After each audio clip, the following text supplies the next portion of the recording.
chegou a hora de ouvirmos a palavra de Deus.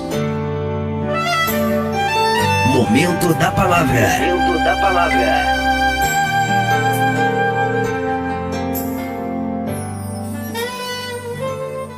Carta aos Romanos, capítulo de número 12, e versículos, os dois primeiros versículos, versículos 1 e 2.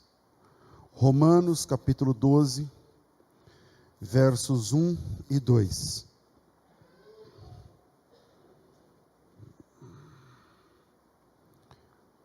O texto diz o seguinte: Rogo-vos, pois, irmãos, pela compaixão de Deus, que apresenteis os vossos corpos como sacrifício vivo, santo e agradável a Deus, que é o vosso culto racional. Não vos conformeis com esse mundo, mas transformai-vos pela renovação da vossa mente, para que experimenteis qual seja a boa, agradável e perfeita vontade de Deus. Amém. Olha, muitos de nós entendem que o culto racional é um culto com raciocínio, é um culto com sabedoria, é um culto com inteligência e é um culto com ordem, com uma tabela de ordem, onde primeiro se louva, depois se glorifica, um não atrapalha o outro, na questão do falar em línguas, conforme está escrito lá em Coríntios capítulo de número 14, quando Paulo trata sobre a necessidade de ordem no culto. Ok. Bom, nada disso é culto racional. O culto racional não é o culto com inteligência. O culto racional não é o culto com sabedoria. O culto racional não é o culto com esse tipo de ordem cultual, esse tipo de ordem,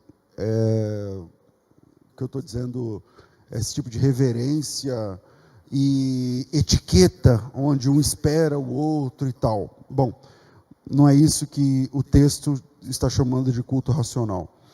E hoje a proposta dessa nossa reflexão, desse sermão, é entender o que é e o que não é o culto racional, para saber se nós prestamos a Deus um culto racional ou não. Se você e eu, se a gente hoje está prestando um culto racional ou não. Então eu vou deixar 3 pontos para a gente pensar nesse texto. E o primeiro é que o culto racional, ele tem a ver com conversão e não com razão humana. Então o culto racional ele não tem a ver com razão humana, ele tem a ver com conversão verdadeira. Quem é realmente, verdadeiramente convertido, presta um culto racional, por mais ignorante que seja essa pessoa.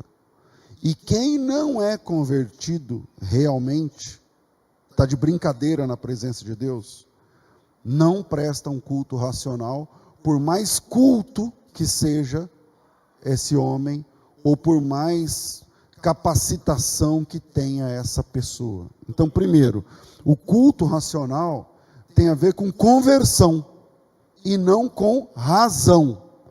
A gente é treinado a entender que o racional tem a ver com o raciocínio. Só que o texto diz assim, que a gente, irmãos, rogo pelo amor de Deus que vocês apresentem o vosso corpo como sacrifício vivo, santo e agradável a Deus, que isso é o culto racional. Ou seja, o culto racional tem a ver com você se apresentar a partir do seu corpo e o que você carrega, como sacrifício. O problema é que o sacrifício no Antigo Testamento é o que morre. O sacrifício no Antigo Testamento, ele sempre se dá mal. O sacrifício, ele chega vivo até o altar. E quando ele chega no altar, ele morre. O sacrifício morre no altar. E aí tem toda uma teologia na Bíblia sobre a lógica do sacrifício.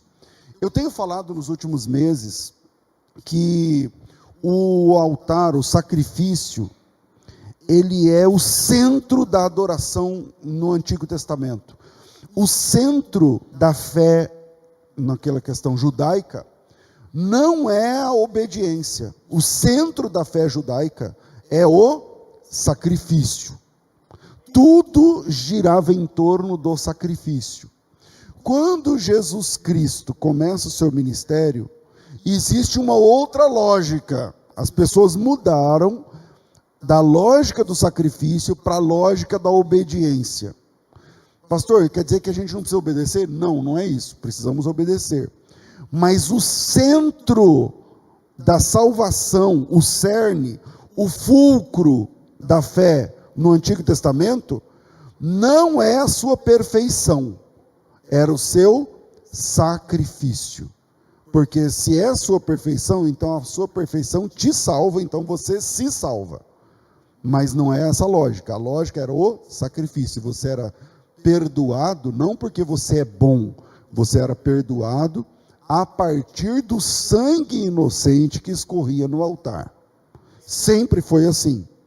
Os judeus que vieram do exílio, lá na Babilônia, eles alteraram essa lógica para a lógica da obediência. Então, se você for bom o bastante, se você lavar as mãos, se você se purificar, se você pagar o dinheiro da religião, se você fizer os ritos da religião, e se o cara da religião olhar para você e falar, você é o cara, então significa que você é o cara de verdade. Isso não é fé bíblica. Isso é o que os religiosos criaram. Esse exemplo, em nossa geração, também se criou, melhorando o português, a lógica do merecimento, onde você tem que ser bom para você ser aceito. E isso gera uma igreja hipócrita, porque ninguém é bom, mas todo mundo tem que se apresentar como se fosse bom, e aí a gente vira um clube de hipócritas, como eu já falei aqui em outras ocasiões. A gente é um clube de gente que vende um remédio para emagrecer, mas todo mundo é gordo. E aí você fala assim, não funciona. E aí a pessoa fala, por que não funciona com você? Não, olha para Jesus, não olha para mim, porque eu posso falhar, mas funciona. Só que é um negócio que funciona, mas que não funciona para ninguém, e que todo mundo é uma pirâmide.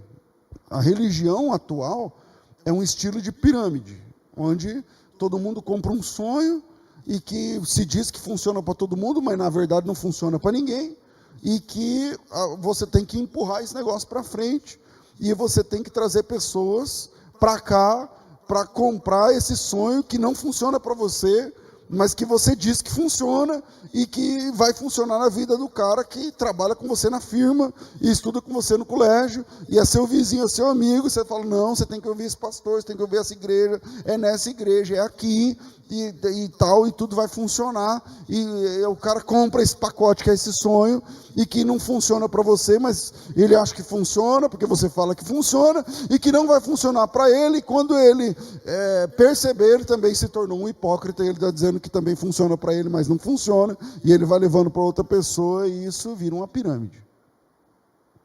Então, o culto racional na Bíblia não tem a ver com o culto com inteligência ou com raciocínio, mas tem a ver com a conversão. Por quê? Porque o texto diz assim, ó, gente, esse é o apóstolo Paulo voltado para a igreja em Roma, ele diz assim, pelo amor de Deus, se você vai cultuar a Deus, então você tem que oferecer o seu corpo como sacrifício. E oferecer o corpo como sacrifício, como a gente sabe, o sacrifício é o que morre. Então, na Bíblia, existe uma teologia do sacrifício. Então, primeiro, que o sacrifício é o centro da fé bíblica. Segundo, que o sacrifício, ele morre. Por exemplo, Por favor, Êxodo capítulo 29, versículo 15. Eu não estou com o meu computador aqui hoje, então eu vou pedir que o pessoal coloque na tela aí, por favor, eu vou ler junto com vocês. Então, Êxodo capítulo 29, versículo de número 15, diz o que acontece com o sacrifício no altar. Depois tomarás um carneiro, e Arão e seus filhos.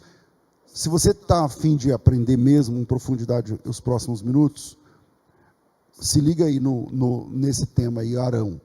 Sublinha Arão aí, a gente vai voltar a falar sobre isso. Depois tomarás um carneiro, e Arão e seus filhos porão as mãos sobre a cabeça do cordeiro. Segue, por favor.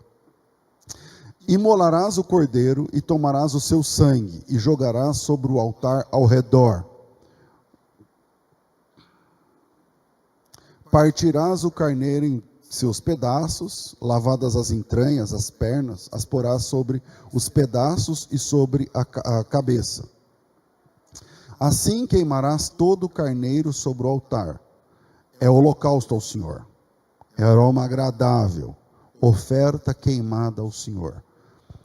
O altar, na cabeça dos irmãos do século 21, é esse lugar de onde eu estou pregando. Na Bíblia não tem nada disso. Na Bíblia não tem nada disso. Então, com todo o carinho que todos os irmãos em Cristo merecem, nós temos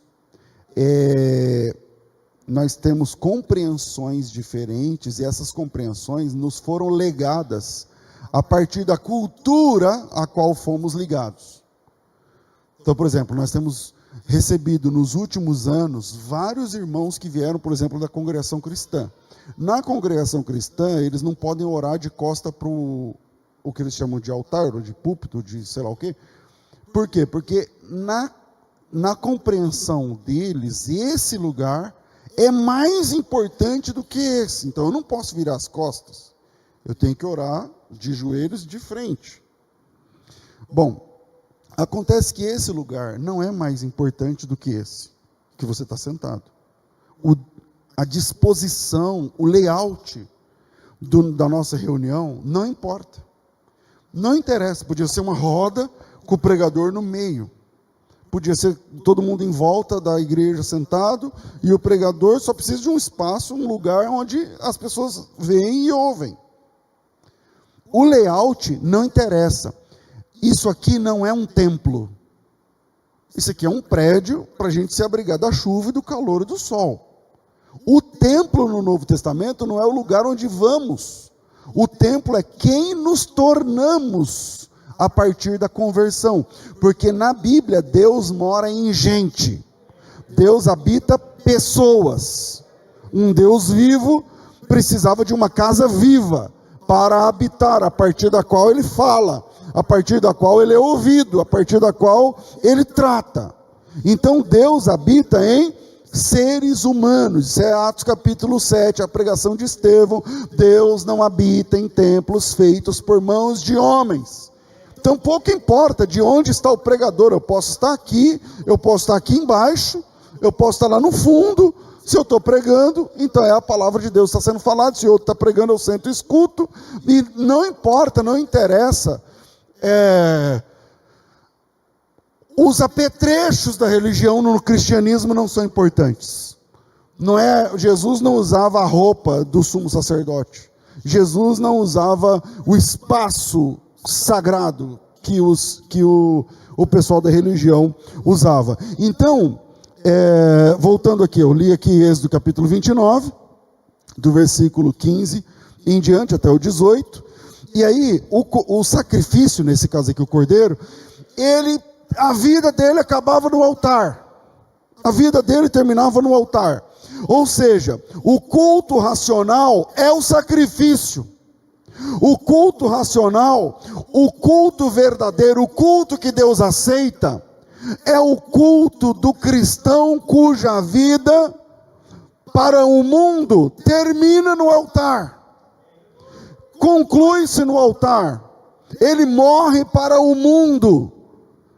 E ele continua vivo como nova criatura. Essa é a essência da 2 Coríntios capítulo 5, versículo 17. Portanto, as coisas velhas se passaram, e eis que tudo se fez novo, e você é uma nova criatura. Por que você é uma nova criatura? Porque você morreu. Porque você morreu. Então o culto racional é o culto de quem morreu. O culto racional é o culto de quem morreu para o mundo. O culto racional não é o culto de quem tem certificados. O culto racional não é o culto de quem sabe grego. O culto racional não é o culto de quem sabe hebraico. O culto racional não é o culto de quem estuda livros. O culto racional é o culto do sacrifício, onde você é o sacrifício vivo. Você morreu para o mundo e você vive para Deus agora. Você soltou as amarras do que te prende ao mundo, e você agora se agarrou na graça suficiente que está na pessoa do Senhor Jesus Cristo. Então tira da cabeça que o culto racional é aquele culto esteticamente, teologicamente perfeito. Não, o culto racional é o culto onde há sacrifício. Você morreu para o mundo, você soltou as amarras do mundo e você vive para Deus. E quando a gente tem essa compreensão, pouco importa se a pessoa do teu lado balança de um lado para o outro. Pode ser que o culto dela seja racional e o teu que está julgando, não. Pouco importa se a pessoa grita ou não grita, se a pessoa chora ou não chora, se ela levanta a mão ou se não levanta a mão. O culto racional é o culto de quem morreu para o mundo. Segunda carta de Paulo aos Coríntios, capítulo 4, versículo de número 7, diz assim, eu vou achar aqui que talvez seja mais rápido, diz assim, ó: temos porém esse tesouro em vasos de barro, para que a excelência do poder seja de Deus e não nossa. Em tudo somos atribulados, porém não angustiados, perplexos e não desanimados, perseguidos, mas não desamparados, abatidos, mas não destruídos, levando sempre no corpo o morrer, levando sempre no corpo o morrer de Jesus, para que também a sua vida se manifeste em nosso corpo. O culto racional é o culto de quem atravessou, quem foi para o altar. Altar não é o lugar de onde o pregador fala. Isso aqui é palco, é palanque, é uma estrutura. O altar é onde a gente morre. O altar é onde o sacrifício termina. Ninguém sai com vida do altar. Tudo termina no altar. Altar é fim. Altar é término. Altar é morte. E a vida cristã começa depois do altar. Começa do altar para frente. Então, primeiro, o culto racional não tem a ver com raciocínio. O culto racional não tem a ver com razão. Quem diz isso? O texto. O texto que nós lemos diz assim: irmãos, pela compaixão de Deus, apresenta o teu corpo como sacrifício, porque isso é o culto racional. Quando você vai para o altar, isso é o culto racional. Hoje em dia, tem uma outra metáfora. A primeira errada é que o altar é o palco, é o púlpito de onde o pastor fala. Isso não é verdade. Isso aqui não é altar. Altar é onde morre o bicho. Altar é onde morre o animal. Altar é lugar de morte de sangue. Essa é a primeira errata da fé cristã do século 21. A segunda é que altar é lugar de você colocar dinheiro. Já ouviram isso, não? É mentira isso. Na Bíblia ninguém colocava dinheiro em altar. Altar é onde tudo termina. Tudo termina no altar. Tudo se consuma no altar. Segundo ponto é que o culto racional não obedece à lógica de Arão. O culto racional não obedece à lógica de Arão. E aí, porque qual é a lógica de Arão? A lógica de Arão é que termina no altar. O Arão, no texto que nós lemos, eu até falei, se você quer aprender um pouco mais, sublinha o Arão aí nesse texto, que eu não lembro mais qual foi, acho que Êxodo 20 alguma coisa. Por quê? Porque o Arão, ele é o irmão de Moisés. E quando Deus estabelece o sacerdócio, Deus decidiu que o sacerdócio seria da casa de Moisés. todo sacerdote ele era da família de Moisés. Todo sacerdote ele era da tribo de Levi, porque o Moisés é levita, e o irmão do Moisés levaria o que a gente vai conhecer como dinastia sacerdotal. Então todo sacerdote, para ser sacerdote, tinha que ser de uma tribo específica, que era a tribo de Levi, que é a tribo de Levi.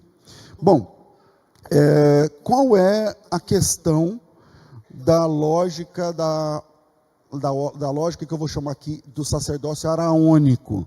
O que é sacerdócio araônico? A dinastia sacerdotal firmada por Deus a partir de Arão, um cara da tribo de Levi, que era, por definição, o irmão do Moisés. E o Moisés é o legislador, é o cara que traz a lei e tal. Então, existe uma lógica que é a lógica de Arão. E qual é a lógica de Arão? O Arão é o sumo sacerdote, então ele tem a roupa da religião, a roupa que Deus estabeleceu. Ele tem, e é tudo, tá? Deus estabeleceu a cueca do Arão. Não sei se vocês sabem, mas depois leiam lá, eu acho que é Êxodo 20 para frente, do 20 ao 29 você vai achar que até o shorts, eu vou falar short agora, porque é como fosse um calção, depende da versão de Bíblia que você tem aí, que pega do umbigo até metade da coxa, que Deus diz assim, ó, quando ele estiver nu, primeiro ele veste esse calção, de linho, branco, e aí ele vai detalhando todas as etapas, inclusive da roupa do Arão. As pedras que ele usaria no peito, as 12 pedras, o tipo de chapéu lá que ele usaria, tem nomes estranhos lá, o éfode e tal. Bom, Deus estabeleceu tudo isso e esse é o ministério araônico. Só que o ministério araônico, ele serve para quê? Para trazer os pecadores vêm para o Arão. Eu estou falando do sumo sacerdote primeiro, aí tem os sacerdotes. O sumo sacerdote, ele é o responsável por trazer a expiação do pecado das pessoas através de um sacrifício anual. Então, as pessoas faziam sacrifícios diariamente, semanalmente, geralmente semanalmente, e através dos sacerdotes.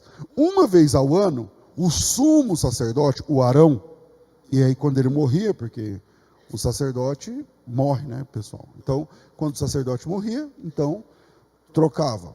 O sacerdócio era eterno até a pessoa morrer. Durava enquanto, tem a música lá que fala, enquanto, eu não lembro agora o nome da música que fala, que dura enquanto você está vivo. E aí, quando, não ouvi nada. Então, quando a pessoa morria, então trocava. Só que a dinastia era sempre araônica. Grava isso. A dinastia, o sacerdócio é araônico. Os sacerdotes mudavam, os sumos sacerdotes mudavam conforme iam morrendo. Mas é sempre da ordem de Arão. Isso é importante. E até onde vai o sacerdócio de Arão? O sumo sacerdócio de Arão? Bom, vai até o altar, onde tudo termina. Fez ali o sacrifício, matou o cordeiro, utilizou o sangue derramando sobre os 4 chifres, as 4 pontas do altar.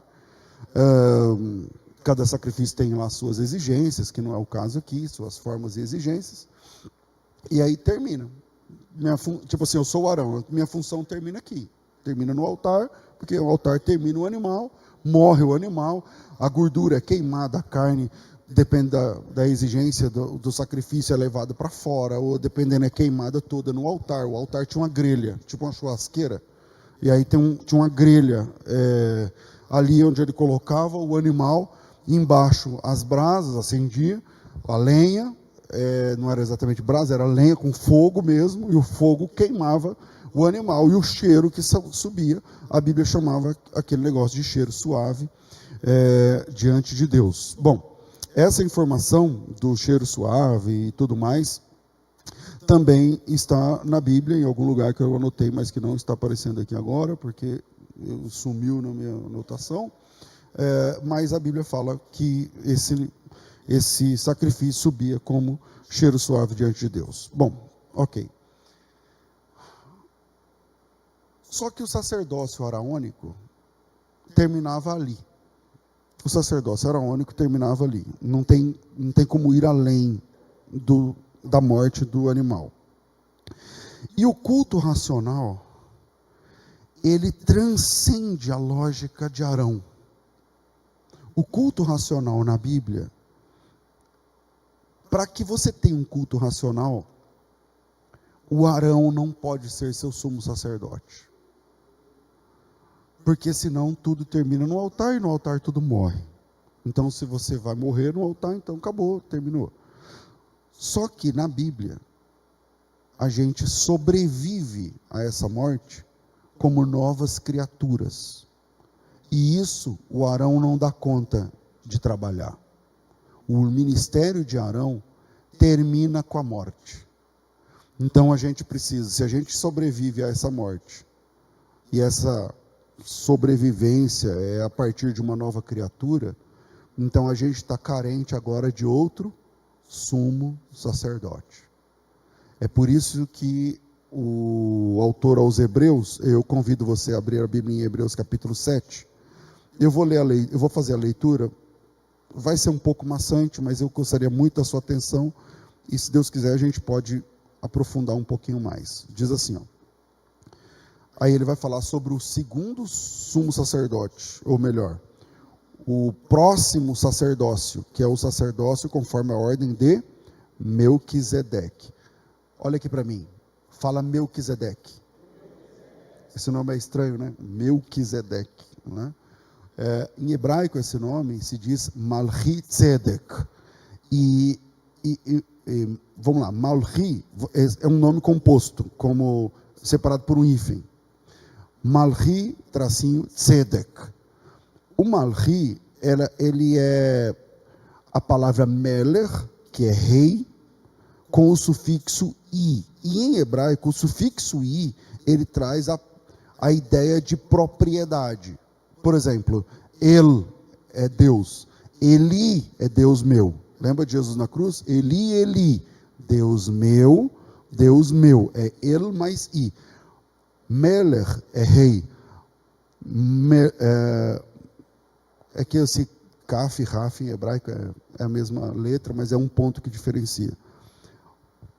Quando você diz Malchi Tzedek, você está dizendo, o meu rei, o rei meu, é Tzedek. E aí, a palavra Tzedek, pode, se você colocar aí num dicionário, talvez vai te dar uma informação interessante. Mas essa palavra, ela é a palavra justiça. A palavra justiça em hebraico é tzedakah. Então, o meu rei é justiça. Esse é o significado primário do nome Melquisedeque. Esse nome estranho na Bíblia aí significa o meu rei é justiça. E aí, vocês sabem, eu vou ler aqui Hebreus 7, mas vocês sabem a história, né? Lá em Gênesis, eu não lembro agora o capítulo, acho que 14, por ali. O Abraão vai para uma guerra, e essa guerra é uma guerra desigual, tem mais reis contra ele, e essa guerra tem a ver com o Ló, e aí o Abraão enfrenta esses reinos, esses reis, esses exércitos, e ele faz lá um compromisso com Deus e tal, e aí Deus dá a vitória para Abraão. E o Abraão volta vitorioso, e não apenas ele ganha a guerra e liberta o Ló, mas ele também ganha os despojos da guerra. Essa era a lei da guerra, as regras da guerra, né? E aí ele volta rico, milionário, com todos os despojos, ouro e prata e as coisas dos caras lá que ele venceu. E no meio do caminho, isso é Gênesis, ele encontra esse ser enigmático. Agora veja, o Abraão, esse texto eu acho que é Gênesis 14, eu estou inseguro, mas eu acho que é 14.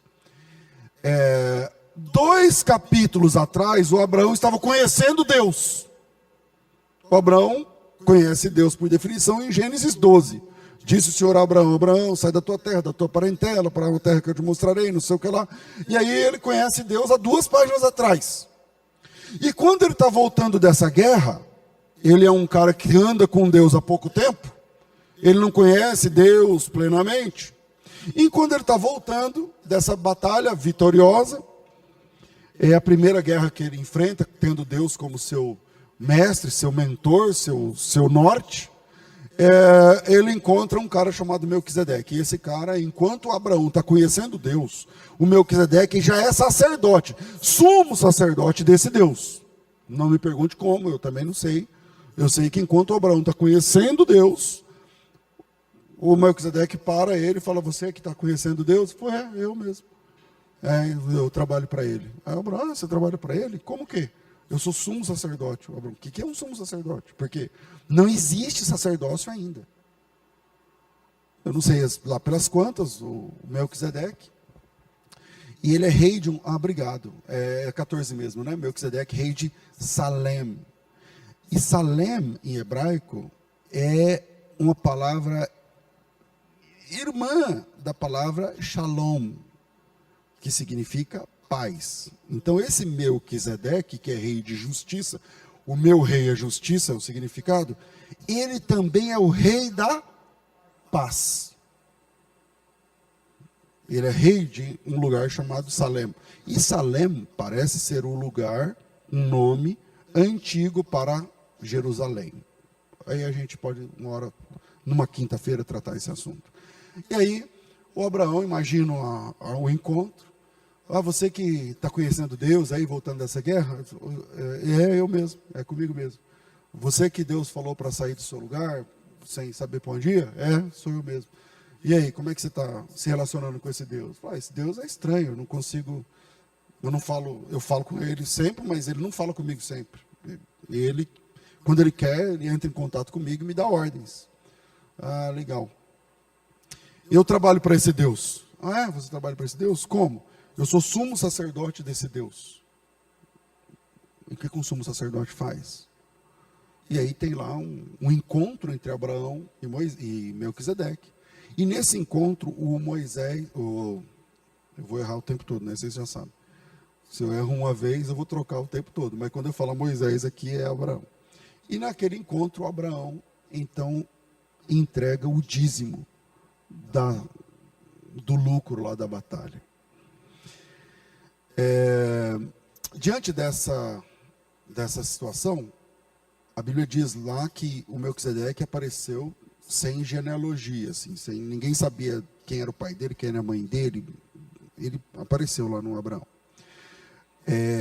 Diante desse texto, vamos lá para a leitura de Hebreus 7. Presta atenção.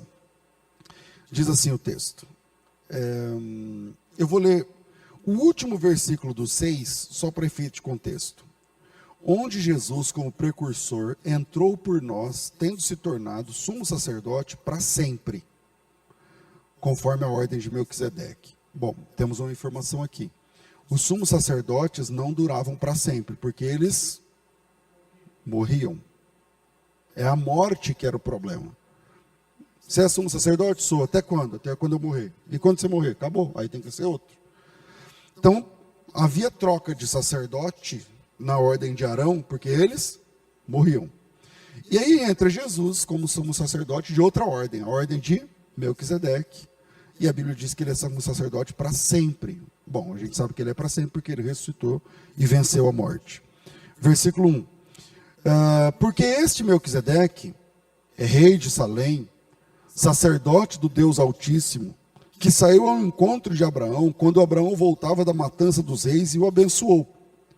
Para o qual também Abraão separou o dízimo de tudo. Primeiramente, se interpreta rei de justiça. Rei de justiça por conta do nome Tzedek. E depois também rei de Salém, ou seja, rei de paz. Sem pai, falando do Melquisedeque lá do encontro de Gênesis 14. Sem pai, sem mãe, sem genealogias, não teve princípio de dias, nem fim de existência. Entretanto, foi feito semelhante ao Filho de Deus e permanece sacerdote perpetuamente. Considerai, pois, como era grande esse a quem Abraão, o patriarca, pagou o dízimo, tirado dos melhores despojos. Ora, os que dentre os filhos de Levi recebem o sacerdócio, têm mandamento para recolher, de acordo com a lei, os dízimos do povo, ou seja, dos seus irmãos, embora tenham estes descendido de Abraão. Entretanto, aquele cuja genealogia, estou falando de Melquisedeque, não se inclui entre eles, recebeu dízimos de Abraão e abençoou aquele que tinha as promessas. Evidentemente, é fora de qualquer dúvida que o inferior é abençoado pelo superior. Nesse caso, o Abraão é menor do que o Melquisedeque. Versículo 8. Aliás, aqui, são homens mortais que recebem dízimos. Porém, ali, naquele momento, aquele de quem se testifica que vive. E por assim dizer, também Levi que não tinha nascido ainda, porque Levi está 500 anos depois de Abraão. E por assim dizer, também Levi, que recebe dízimos, pagou dízimos na pessoa de Abraão. Porque aquele que ainda não tinha sido gerado, Levi, através do seu pai, Abraão, quando Melquisedeque saiu ao encontro desse, pagou o dízimo.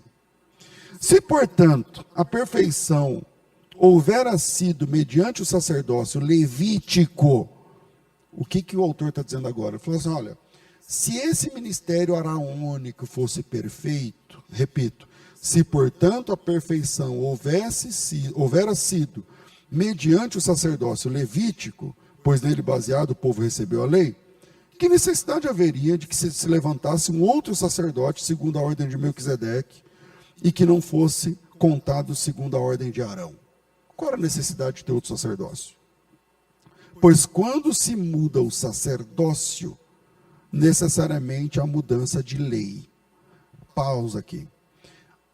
As pessoas transformaram isso num ditado evangélico, e esse ditado é citado erradamente. Não sei se você já ouviu falar. Eles dizem assim, quando muda o sacerdote, muda-se a lei. Já ouviram? Tá, não é o que a Bíblia diz. A Bíblia não diz que quando muda o sacerdote, muda a lei. A Bíblia diz que quando muda-se o sacerdócio, muda-se a lei. Ou seja, todos os sacerdotes que iam sendo trocados porque eles morriam, eles não tinham autoridade de mudar a lei porque eles estavam debaixo da lei de Moisés. Mas quando muda o sacerdócio, sai o sacerdócio de Arão e entra o sacerdócio de Melquisedeque, que é Cristo, aí tem uma alteração da lei. E aí a gente parou no versículo 13. Porque aquele de quem são ditas essas coisas pertence, que é falando de Cristo, porque aquele de quem são ditas todas essas coisas pertence a outra tribo, da qual ninguém prestou serviço no altar. Jesus, por exemplo, não é da tribo de Levi. Pois é evidente que o nosso Senhor procedeu de Judá, tribo a qual Moisés nunca atribuiu sacerdotes. E isto é ainda muito mais evidente quando, à semelhança de Melquisedeque, se levanta outro sacerdote, constituído não conforme a lei de mandamento carnal, mas segundo o poder de vida indissolúvel. Porquanto testifica, tu és sacerdote para sempre, conforme a ordem de Melquisedeque. Ele está citando um texto, Salmo 110. Portanto, por outro lado, se revoga a lei anterior, a anterior ordenança, por causa da sua fraqueza e inutilidade. Tinha que falar isso para os adventistas, né, que querem manter a lei de Moisés. Portanto, por outro lado, se revoga a anterior ordenança, por causa da sua fraqueza e inutilidade. Pois a lei nunca aperfeiçoou coisa alguma. E por outro lado, se introduz esperança superior, através da qual chegamos a Deus.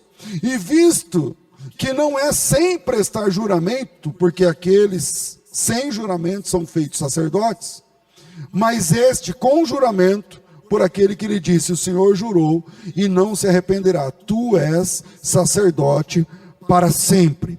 Por isso Jesus se tem tornado fiador de superior aliança. Mudou o sacerdócio, não é mais o de Arão, agora o de Melquisedeque, que era a pessoa de Cristo, e essa aliança é superior àquela.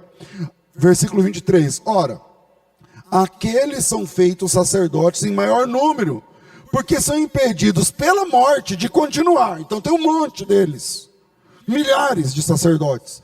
Este, Cristo, no entanto, porque continua para sempre, tem o seu sacerdócio imutável. Por isso também, ele pode salvar totalmente os que através dele se chegam a Deus, vivendo sempre para interceder por eles. O sacerdócio de Cristo não termina com a morte, ele continua. Verso 26, com efeito, nos convinha um sumo sacerdote como este, santo, inculpável, sem mácula, separado dos pecadores e feito mais alto do que os céus, que não tem necessidade, como os sumos sacerdotes, de oferecer todos os dias sacrifícios, primeiro pelos seus próprios pecados, depois pelos pecados do povo, porque fez isso uma vez por todas, quando a si mesmo se ofereceu, porque a lei constituiu sumos sacerdotes, homens sujeitos à fraqueza e à morte, mas a palavra do juramento, que foi posterior à lei, constitui o Filho, sumo sacerdote perfeito para sempre. Deu para entender esse capítulo da Bíblia? Porque isso muda tudo. Então, segundo ponto, o culto racional não obedece à lógica de Arão. O culto racional ele obedece à lógica e à ordem de Melquisedeque. Por quê? Vamos lá, eu disse que eu ia ler o texto e depois ia mostrar algumas coisas nesse texto. Primeiro, o capítulo 7, verso 11, diz que a lei levítica não foi perfeita. O versículo 12 diz que quando muda o sacerdócio, não o sacerdote, mudando o sacerdócio, muda-se a lei. Versículo 14, mostra que Jesus não é da casa de Arão. Versículo 15, mostra que ele é um outro tipo de sacerdote. A palavra outro ali é a palavra héteros. Jesus é um sacerdote diferente dos outros sacerdotes que se levantaram. Jesus é um sacerdote, um sumo sacerdote, diferente do Arão, diferente de todos os sumos sacerdotes que pisaram essa terra. Não por causa da carne, mas pela sua divindade. Jesus Cristo é sumo sacerdote para sempre. E aí a Bíblia diz que a morte impediu os sumos sacerdotes de continuar. Isso é o versículo 23. E no versículo 24, a Bíblia diz que Jesus Cristo continua sendo sumo sacerdote para sempre, conforme a ordem de Melquisedeque, conforme a ordem do meu rei, que é justiça. Esse meu rei, teu rei, nosso rei, que é justiça, ele também é o rei da paz. E esse rei de justiça e de paz, ele permanece para sempre. Ele não morre quando muda a política. Ele não morre quando chega aos 70, 80, 90 anos. Esse rei que morreu nesse altar há 2000 anos atrás, ele permanece reinando, sendo justiça e sendo paz para todo o sempre. Então, segundo, o culto racional não é o culto que está ligado à lógica de Arão. O culto racional é o culto que está ligado à lógica de Melquisedeque.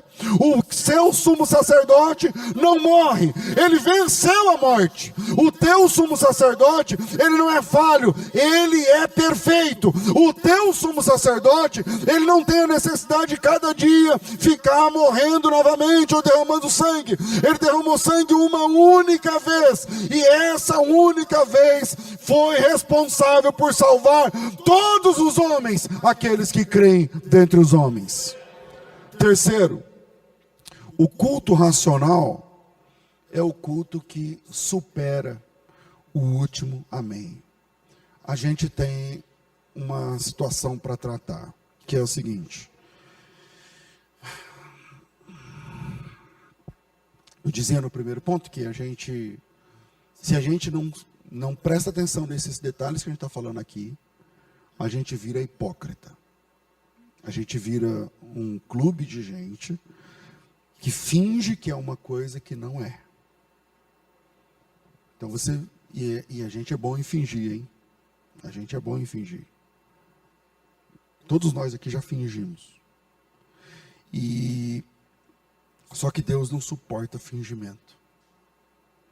Você pode fazer o melhor culto e Deus pode não receber. Você pode cantar a melhor música. Você pode subir aqui e fazer a melhor oração, uma oração que todo mundo olha e fala assim, que oração? Nunca ouvi uma pessoa orando com tanta intimidade e Deus não receber. Por quê? Porque a gente é bom em fingir. E esse é o problema que Jesus levanta diante da religiosidade da época. O nome pelo qual Jesus mais se referiu aos religiosos era hipócritas. E o que é o hipócrita? É o ator. Aquele que encena um papel. Ele não é aquilo. Mas ele assume ser aquilo durante um período. O período do serviço religioso, por exemplo. Por causa disso, Jesus cita Isaías 1. E Isaías 1 é um texto muito forte. Eu vou ler o versículo 10. Diz assim, ouvi a palavra do Senhor, vós príncipes de Sodoma. Prestai ouvidos à lei do nosso Deus, vós povo de Gomorra. De que me serve a minha multidão dos vossos sacrifícios? Bom, vamos lá. Para quem o Senhor está falando aqui? Para os sodomitas, para os gomorrenses. E quem são esses caras? São caras que tinham uma vida sexual pervertida, uns caras que tinham uma vida social, como é que eu vou dizer, como era a vida social do pessoal de Sodoma e Gomorra? Eles eram socialmente devassos. Eles cometiam injustiça social o tempo inteiro. O tempo inteiro. Só que na hora do culto, eles arrebentavam no culto. O pessoal de Sodoma e Gomorra arrebentava no culto. Pensa, vamos transpassar o abismo cultural. Se o culto fosse igual ao nosso, porque o culto judaico tem nada a ver com esse culto aqui. É outro esquema. Vamos pensar no nosso. É a melhor banda, é a melhor orquestra, é o melhor louvor, é o melhor pregador, a ordem no culto, se passar uma mosca, se não sei o quê, olha, fulano desse lado, ó, a roupa é assim, tal, aí você olha uma coisa linda, você olha e você fala, uau, que legal, isso é de Deus. Só que eles tinham uma vida pervertida lá fora. O culto é top, mas lá fora, não. E aí o Senhor mandou o profeta Isaías falar para essa gente. E ele diz assim, versículo 11, de que me serve a multidão dos vossos sacrifícios, diz o Senhor. Eu estou farto dos holocaustos, de carneiros, eu estou cheio da gordura de animais cevados. Eu não me agrado do sangue dos novilhos, porque isso é o culto deles, nem dos cordeiros, nem dos bodes. Quando vocês vêm para comparecer perante mim, quem vos requereu pisardes nos meus átrios? 13. Não continuem a trazer ofertas vãs nesse culto. O incenso é para mim abominação. E também as festas de luas novas, os sábados, as convocações das congregações. Eu não suporto a iniquidade associada ao ajuntamento solene. O que é que Deus está dizendo? Ele está dizendo o seguinte, eu não consigo, eu não aguento, eu tenho nojo de quem vive como um desgraçado lá fora e como um santo aqui dentro. Eu tenho nojo, isso é Deus falando, de quem vive como um pervertido lá fora e um homem de Deus aqui dentro. Não adianta cantar para mim, isso é Deus, não sou eu não. Não adianta cantar para mim, eu odeio. Não adianta levantar a mão, eu odeio. Não adianta oferecer dinheiro, não adianta oferecer sacrifícios, Versículo 14. As vossas festas de luas novas e as vossas solenidades, a minha alma odeia. Me são pesadas, eu estou cansado. Versículo 15. Por causa disso, quando você levanta a mão, eu escondo os olhos. Quando você aumenta a sua oração, eu não escuto. Porque as vossas mãos estão cheias de sangue. Lavai-vos, purificai-vos, tira a maldade do teu coração. Para de fazer o mal. Aprenda a fazer o bem. Aprenda a justiça. Repreenda o opressor. Porque os caras lá cobram juros para emprestar dinheiro e vêm levantar a mão, Senhor, e matando o outro nos juros, na usura. E aí Deus falou assim, cara, eu não escuto a tua oração, bicho. Você pode fazer a oração mais bonita. Oh, tu que estás soberano. Então o culto racional não é o culto de quem ora bonito. Não é o culto de quem canta top. Não é o culto de quem, na hora do culto, desliga o celular. Não, aqui eu vou anotar a pregação. Pode ser que é só um hipócrita. Que quando levanta a mão, Deus fala assim, eu tenho nojo. Que quando levanta a voz, Deus fala assim, cara, você está de brincadeira. Eu não te escuto, nós não estamos conectados. É por isso que no último dia vão dizer, Senhor, em teu nome a gente fez um monte de coisa. Jesus fala assim, então, o céu não é para quem fez um monte de coisa no meu nome, né? Ah, não? Então por que eu estou indo para o inferno? Porque eu não te conheço. Não estávamos conectados em momento nenhum. Eu nunca recebi o que você falou. Eu nunca dei atenção. Por quê? Porque você está de brincadeira, você é um ator. Você é uma atriz, você é um hipócrita. Então o culto racional não é o culto de quem sabe como fazer. O culto racional não é o culto de quem sabe como cantar e encantar. E todo mundo olha e fala, uau, esse cara é o cara. O culto racional não é o culto de quem sabe pregar e consegue dividir e extrair 50 mensagens em um único versículo, que você olha e fala, nossa, esse cara, quando ele lê a Bíblia, meu Deus. Não! O culto racional é o culto de gente honesta com Deus. É o culto com honestidade espiritual. O culto racional é o culto que não termina no amém. Porque para alguns o culto falou amém, acabou, cara. Eu já tive, não aqui na Genuína, graças a Deus, mas eu sou pastor há muitos anos, já tive que separar briga de gente no estacionamento da igreja depois do amém. Que terminou o amém, acabou, virou a chave. Terminou, o pastor falou amém, deu a benção apostólica. Amém. Agora acabou. Agora só domingo que vem, que eu volto com a carinha de anjo de novo. No domingo que vem eu desligo meu celular de novo. No domingo que vem eu abro minha Bíblia de novo. No domingo que vem eu sento para ouvir de novo, porque esse pastor prega, porque esse grupo canta, porque essa igreja é bênção, porque eu estou numa igreja maravilhosa. Cara, quantas pessoas de igrejas maravilhosas são filhos de Satanás? Quantas pessoas de pregadores que ouvem pregadores profundíssimos vão para o inferno? Quantas pessoas que escolheram as melhores igrejas com base nos louvores, no serviço infantil, na apresentação impecável, são filhos do diabo. Por quê? Porque são atrizes, porque são atores, porque são falsos, porque são hipócritas. Então o culto racional não tem nada a ver com volume. O culto racional tem nada a ver com se fala em língua perto um do outro. Se espera, se não espera, se grita ou se não grita. Cara, o culto racional é o culto honesto.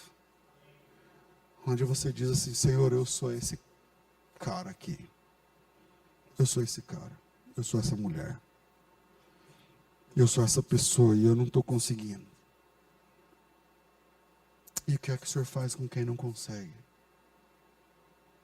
O que a tua palavra tem para mim, porque eu não consigo ser perfeito. O que a tua palavra diz para alguém, porque esse é o culto racional. Esse é o ponto alto da graça. A gente quer ser perfeito para o culto. E não é esse o culto racional. O culto racional não é o culto dos atores perfeitos. O culto racional é de gente de verdade. É de gente de verdade. O pai do filho pródigo não esperava que ele voltasse cheiroso. Ele só queria que ele voltasse. Deus, Ele não espera que você faça a oração que, como diz a musiquinha, faça com que Deus perca o fôlego. Deus não respira, bicho. Não vai perder o fôlego. Deus sabe tudo. Quem sabe tudo não arregala o olho. Quem sabe tudo não se assusta. Ele sabe tudo. Que movimento você vai fazer, Ele já sabia. Isso não significa que você foi programado por Ele para fazer o movimento. Você é responsável pelo movimento, mas Ele já sabia. Esse é o Deus bíblico. E se você está diante de um ser que sabe tudo, e que está em todos os lugares, tentar enganar alguém que sabe tudo, é se comportar como um idiota. Por isso, o culto racional, o culto verdadeiro, o culto genuíno, o culto bíblico, é o culto que atravessa o último amém. É o culto que não vira chave depois que termina o amém. Você entra servo de Deus, e você sai servo de Deus. E vai até o próximo serviço servo de Deus. Isso não significa que você é perfeito, não.